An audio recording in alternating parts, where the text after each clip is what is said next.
Bismillahirrahmanirrahim. My name is Sheikh Zohaib Rafiq Sethi and I am the sitting Senior Vice President Sialco Chamber of Commerce Industry और मेरा ताल्लुक gold panel group industry से है and हमारा जो business है वो है लेदर गारमेंट्स और आई अप्रिशिएट कि जो ये नॉलेज सीरीज़ इन्होंने स्टार्ट की है जिसमें वो डिफरेंट इंडस्ट्री के सेगमेंट्स को हाईलाइट करते हैं और हमारे जो यंग एंटरप्रेन्योर्स हैं उनको हम सब के एक्सपीरियंस से वो उनको फ़ायदा पहुँचाते हैं।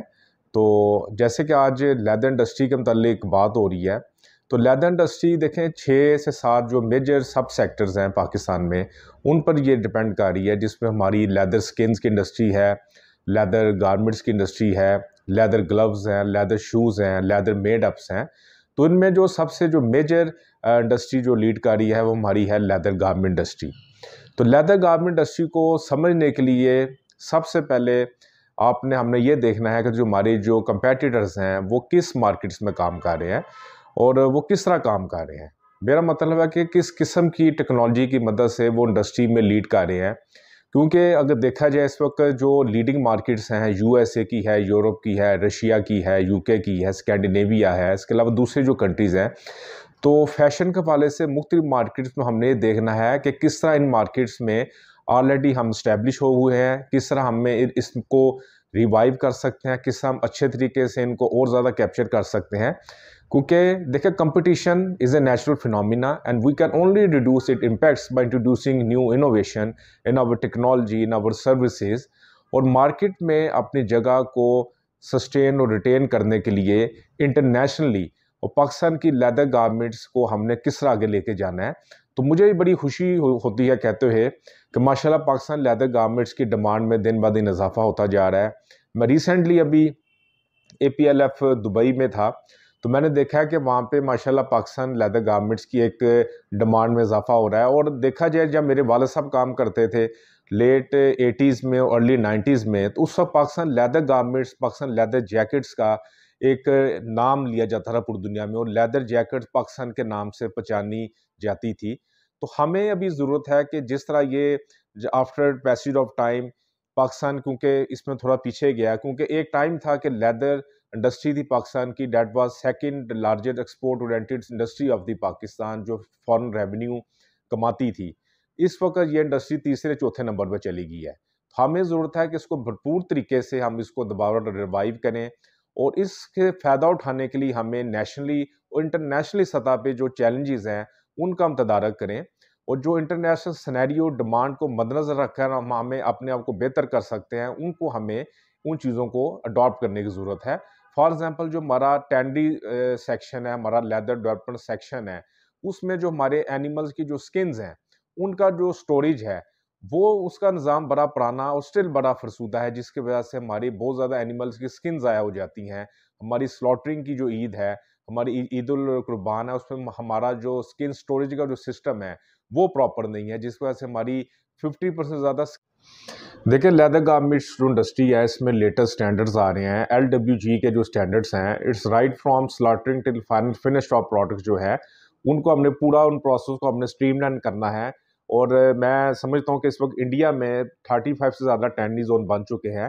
पाकिस्तान में अभी तक एक भी प्रॉपर तरीके से टैंडी जोन स्टैब्लिश नहीं हो सका। एक कसूर में बना था मगर प्रॉपर फंक्शन नहीं हो सका।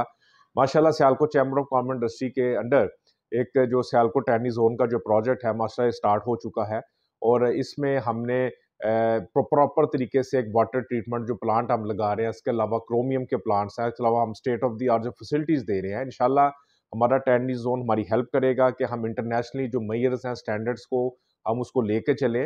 इस वक्त जो ज़रूरत है कि देखें पूरे पाकिस्तान में लेदर क्लस्टर में 10 से 15 टैंडी जोन बनाने की ज़रूरत है। जो भी लीडिंग एक जहाँ पे लेदर का काम होता है, जैसे मुल्तान है, लाहौर है, कराची है, सियालकोट है, कसूर है। अब देखिए हमारी जब एक्सपोर्ट $1 बिलियन थी तब इंडिया की एक्सपोर्ट $6 मिलियन थी लेदर सेक्टर में। अब पाकिस्तान की एक्सपोर्ट स्टिल हमारी $1 बिलियन पे है, इंडिया $10 बिलियन से ज़्यादा उनकी एक्सपोर्ट हो चुकी है। ना हमारे पास स्किल की कमी है, ना हमारे पास टैलेंट की कमी है। हमारे अपने मकामी टैनर चाइना और कोरिया की टैंडीज में जाके काम कर रहे हैं और ज़्यादा पे लेकर, क्योंकि वहाँ पे उनको अच्छी मशीनरीज मिलती हैं, उनको अच्छी टेक्नोलॉजी मिलती है और वो वहाँ पे आगे से वो फिर फर्दर पाकिस्तान की यूज़ की गई स्किन्स, पाकिस्तान की टैन की स्किन्स हमारी यहाँ से कोरिया और चाइना की टैंडरीज में जाकर डेवलप करते हैं, उनको रीप्रोसेस किया जाता है, फिर ये मेड इन इटली की स्टैंप लगती है और वो हाई प्राइस में आगे उनको सेल कर कर पैसे कमाए जाते हैं। तो मैं समझता हूँ कि यहाँ पर हमारे जो टैंडी जोन है इसमें सॉलिड वेस्ट मैनेजमेंट की हमें बड़ी ज़रूरत है कि हम सॉलिड वेस्ट मैनेजमेंट से हम एनर्जी प्रोड्यूस कर सकते हैं। मुझे याद है कि चैम्बर में इस पर काम किया गया था, इंडोनेशिया से कंपनी आई थी और इस पर बात भी की गई थी और हुकूमत हमें गवर्नमेंट हमें जगह दे तो इस पर हम कम से कम 20 से 25 मेगावाट बिजली पैदा कर सकते हैं। और सबसे इंपॉर्टेंट चीज़ है कि लेदर में क्वालिटी को किस तरह हमने एक कंपेटिटिव बनाना है। लेदर की जितनी भी प्रोडक्ट्स है जिसमें हमारे सब सेक्टर्स हैं, हमारी गारमेंट्स हैं, मैं समझता हूँ कि सिर्फ जो 3 कंट्रीज हैं इस वक्त दुनिया में जहाँ पे काउ स्किन वाफर तादाद में मौजूद हैं, जिसमें एक पाकिस्तान है, इजिप्ट है, श्रीलंका है, लेकिन ये मार्केट में अपनी उस तरह की गिरफ्त मजबूत नहीं रह सके। पाकिस्तान में इजिप्ट और श्रीलंका में सिर्फ रॉ मटेरियल जो स्किन प्रोड्यूस की जाती है वो हम कोरिया में भिजवा देते हैं, जैसे मैंने आगे जिक्र किया है। वहाँ पे इनको रॉ मटेरियल को देखिए जापान की जो प्रोग्रेस हुई थी, देखिए उनकी जो एसएमईज हैं और हम चाइना के वो देखें, मलेशिया को देखें, जितनी कंट्रीज ने प्रोग्रेस की उन्होंने अपने एसएमई सेक्टर को उन्होंने एम्पावर किया। तो मैं समझता हूँ कि जो एसएमई सेक्टर ही है जो कि एक ट्रिकल डाउन इफेक्ट लाता है कंट्री में।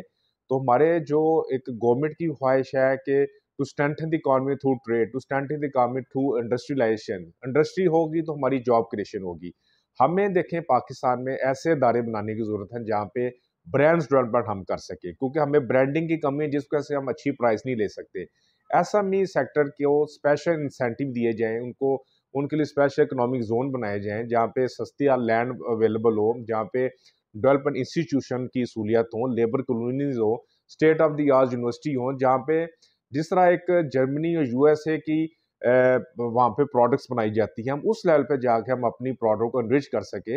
हमारे इंडस्ट्री को एक चाहिए सेक्टर स्पेसिफिक बिजनेस काउंसिल भी चाहिए लेदर गवर्नमेंट के, जहाँ पे ब्यूरोक्रेट्स भी बैठे, एक्सपोर्टर्स भी बैठे, जहाँ पे डिसीजन मेकर्स बैठे, जहाँ पे हम इंडस्ट्री के मुतालिक अपनी पॉलिसी भी बनाएं। बांग्लादेश देखें, अगर उसकी तरक्की का हम देखें वहाँ पे इस वक्त क्या राज है, तो 42 के बदले 42 से ज़्यादा वहाँ पे सेक्टर स्पेसिफिक बिजनेस काउंसिल बन चुकी हैं।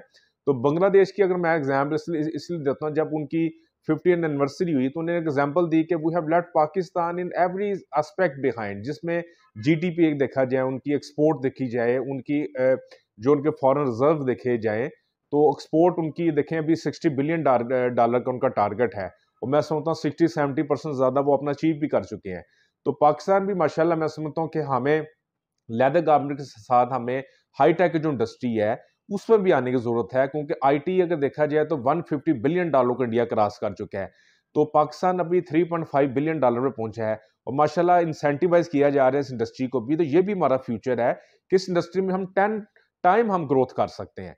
तो मैं अप्रिशिएट करता हूँ कि जो गवर्नमेंट की पॉलिसीज हैं फॉर, जिसमें उन्होंने टैक्स फ्री कर दिया फ्री लांसर्स को और डिफरेंट उन्होंने टैक्स बेनिफिट्स दिए हैं फॉर फ्री लांसर। तो मैं समझता हूँ हमारी IT industry it has lot of boom, it has lot of scope, तो हमें इसको भी आगे लेकर जाने की ज़रूरत है। अगर हम देखें कि इस वक्त जो फ्यूचर है, future is your far east है, आपकी सेंट्रल एशियन कंट्रीज़ हैं, आपका रशियन सेक्टर्स है, रशियन का सेंट्रल जो रशिया के साथ स्टेट स्टार्ट हुई थी, हमें ज़रूरत है कि इन कंट्रीज़ में फॉर द लेदर इंडस्ट्री हमें सिंगल कंट्री एग्जीबिशन हम करें। रशिया है, पोलैंड है, फार ईस्ट है। अब देखें चाइना ने अभी अपना जो इम्पोर्ट का जो उन्होंने बजट रखा है दैट इज़ $5.4 ट्रिलियन, क्योंकि चाइना से हाईटेक इंडस्ट्री में जा रहा है और वो अपनी इंडस्ट्री कंबोडिया, मलेशिया, वियतनाम इन कंट्रीज में शिफ्ट कर रहा है, क्योंकि देखा जाए तो उनमें कल्चरल, उनके सोशल नॉर्म्स भी आपस में मिलते हैं। तो दिस इज राइट टाइम कि हम जो इंडस्ट्री चाइना से शिफ्ट हो रही है उनको पाकिस्तान में लेकर आएँ। और ये एक कंट्री जो है इनमें हम, क्योंकि लेदर गारमेंट्स की डिमांड भी है वहाँ पे, एक ये कंट्रीज एक पाकिस्तान को हम उस लेवल पर हम डिस्कवर भी नहीं कर सके, हम एंटर भी नहीं हो सके। तो हमें चाहिए टीडीएपी गवर्नमेंट को मिलकर इन मार्केट्स में जाएं, वहाँ पे एग्जीबिशन दिखाएं लेदर गारमेंट्स के, और हमें ज़्यादा बिजनेस इन कंट्रीज़ में हम हासिल करें। इसके बाद मैं कहूँगा कि हमारा जो इंडस्ट्री एकेडेमिया का जो लिंकेज है वो उसमें बड़ा ज़रूरी है कि हमें देखें प्रॉपर यहाँ पे डिज़ाइन डेवलपमेंट का हमें फैसिलिटीज़ नहीं मिलती इंटरनेशनली। हम अभी भी कहते हैं OEM ओरिजिनल इक्विपमेंट मैन्युफैक्चरिंग हम कर रहे हैं, ODM नहीं हम कर रहे, ओरिजिनल डिज़ाइन मैन्युफैक्चरिंग नहीं कर रहे, we are still depending on the international brand कि वो हमें अपनी डिज़ाइनिंग देते हैं, हम उनकी डिज़ाइनिंग यहाँ पर डेवलप करते हैं। हमें यहाँ पे state of the art designing institution चाहिए, और उन डिज़ाइनिंग इंस्टीट्यूशन जो ऑलरेडी अवेलेबल हैं that is not up to the mark. हमें चाहिए इन डिज़ाइनिंग इंस्टीट्यूशन के जो बच्चे हैं इनको इंटरनेशनली सतह पर गवर्नमेंट लेवल पर हम उनको ट्रेनिंग कराएं। अगर मैं आपको एग्जांपल देना चाहूँ यहाँ पे चाइना की, चाइना ने 1978 में 500 के करीब बच्चों को PhD कराई मुख्तलिफ जो लीडिंग यूनिवर्सिटी से पूरे वर्ल्ड में। फिर उन्होंने 500 जब बच्चे वो वापस आए तो उन्होंने उनको अपनी इंडस्ट्री में इंटैक्ट किया।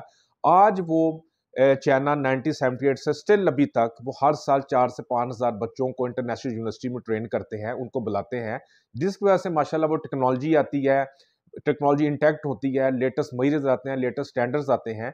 तो मैं समझता हूँ कि देखिए अगर हम हमारी लेदर गारमेंट इंडस्ट्री में, लेदर स्किन इंडस्ट्री में, लेदर मेडअप इंडस्ट्री में नॉर्थहैम्पटन यूनिवर्सिटी है यूके में, इसका बड़ा इंपॉर्टेंट रोल है, क्योंकि वहाँ पे leather tanning, leather footwear, leather development की बड़ी आपको अच्छी वहाँ पे आपको रिसर्च मिलती है। और वहाँ पे आप भी आज भी BSc MSc लेवल के स्टूडेंट्स हैं, वहाँ पे डिप्लोमा कोर्सेज करते हैं। इसके अलावा वहाँ पे डिप्लोमा कोर्स के अलावा BSc MSc लेवल के जो कोर्सेज हैं, उसके बाद जो वहाँ से रिसर्च मिलती है वहाँ पे हम उनको पे करते हैं, और वहाँ से हम लेटर रिसर्च लेते हैं कि क्या वो यूनिवर्सिटी रिसर्च करके जो हमें बेनिफिट पहुँचा सकती है। वहाँ से सालाना 16 से 17,000 स्टूडेंट्स निकलता है। और मैं अगर आपको एग्जांपल देना चाहूँ किसमें, कि हमें भी ऐसा इंस्टीट्यूशन, जैसे मैं बात कर रहा था, हमें अपने इंस्टीट्यूशन बेहतर करने की ज़रूरत है। अगर मैं चाइना की यहाँ पे दोबारा एग्जांपल दूँ कि चाइना ने क्यों तरक्की की, चाइना ने अपने जो फ्लोर मैनेजर्स थे, चाइना ने उनको टेक्नोलॉजी है ना, उनको ट्रेनिंग दी कि जब टेक्नोलॉजी आई तो फ्लोर मैनेजर्स ने जब उनको राइट टिल दी लेबर तक उन्होंने शिफ्ट किया, तो फ्लोर मैनेजमेंट इस लेवल के ट्रेन हो चुके थे कि उन्होंने फिर इंडस्ट्री को अपनी उस लेवल पर डेवलप कर गए, क्योंकि फ्लोर मैनेजर्स को हमें बेहतर तरीके से ट्रेन करने की ज़रूरत है। और यही जो हमारा ह्यूमन रिसोर्स है, जो कि हमारा ट्रेन होगा, हमारी लेबर को आगे लेके चलेंगे। और मैं समझता हूँ कि जो हमारे ब्रांड्स हैं, हमारे कस्टमर जिनके साथ हम काम कर रहे हैं, तो जब भी वो रिसर्च करना चाहते हैं, जब भी उनके पास कोई आइडिया आता है, वो अपना आइडिया यूनिवर्सिटी के पास लेके जाते हैं, रिसर्च सेंटर लेके जाते हैं, और यूनिवर्सिटीज़ उनको प्रोडक्ट्स बना कर देती है। तो जिस वजह से वो इंडस्ट्रीज़ ऊपर लेके जाती हैं। तो हमारे जो फ्लोर मैनेजर्स हैं, जिनको यहाँ पे सुपरवाइजर मिस्त्री कहते हैं, तो मैं समझता हूँ कि हमें उनको उस लेवल पर ट्रेनिंग देने की ज़रूरत है, जो कि आगे हमारी लेबर फोर्स को ट्रेन करें, जो टेक्नोलॉजी इम्प्लीमेंट करें, जिससे हमारी इंडस्ट्री बेहतर होगी। मैं लास्ट में एग्जांपल एक देना चाहूँगा आपको बांग्लादेश की, कि हमें पॉलिसी मेकिंग में बड़ा काम करने की ज़रूरत है।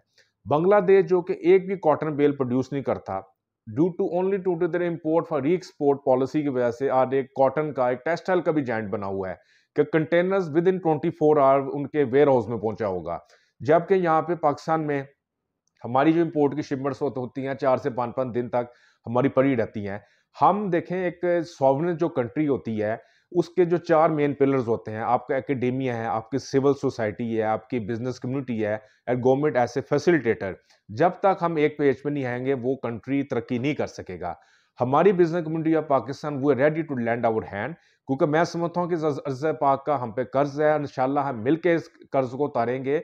हमें गवर्नमेंट की पॉलिसी मेकिंग में हमें शामिल किया जाए, क्योंकि मैं समझता हूँ कि जो एक बिजनेस कम्युनिटी होती है, वो गवर्नमेंट और जो ब्यूरोक्रेटिक के दरमियान जो खलीज होती है, इसमें एक बफर का किरदार अदा करते हैं। तो let's join hand together, let's make Pakistan a well deserve economic super power. Together we can and together we will. बहुत बहुत शुक्रिया आपका।